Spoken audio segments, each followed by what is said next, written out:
cybersecurity expert Morgan Wright. Morgan, great to have you with us.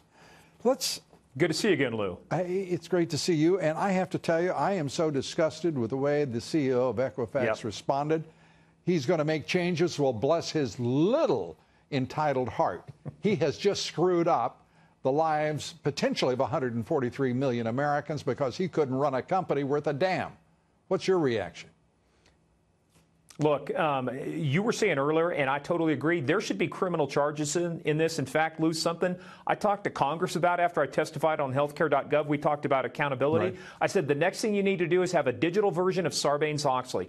People go to jail. If he misspent $143 million, he'd be going to jail. You basically misspend 143 million people's identities, you need to go to jail too. So I think we ought to criminalize this. I think it ought to be treated the same. And I think there should be a separate investigation into the stock activity that was going on after this breach was discovered. This thing's going to get worse. And Lou, this number, first rule of data breaches, the number they give you is not the real number. It's going to be higher. You know, the CEO had the temerity to say there's no problem here when three of his executives, including the chief financial officer of Equifax, sold stock within a matter of just days, 3 or 4 days, of learning.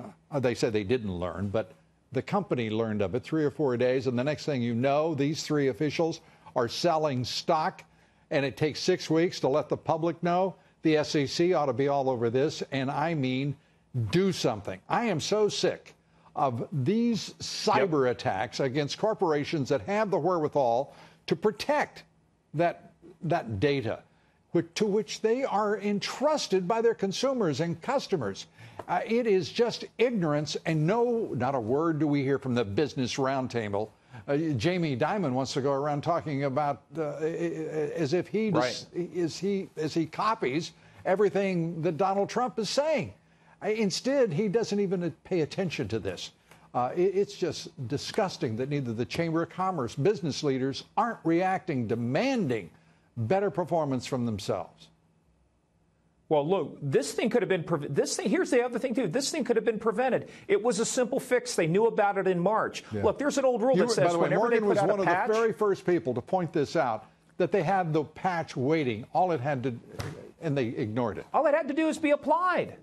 Look, after the NSA tools were disclosed, the NSA responsibly disclosed to Microsoft, Microsoft actually put out a patch for the vulnerability that was exploited when North Korea did the WannaCry ransomware. But the point about it is, folks, when there's patches out there, you got to apply them. There's a reason they're out there. And when you get something like this system also, Lou, runs systems at the IRS, other big companies like this. So this is the type of software that's all over the place. Everybody else patched it. Why couldn't Equifax? Absolutely. And I couldn't agree with you more. Accountability is essential here.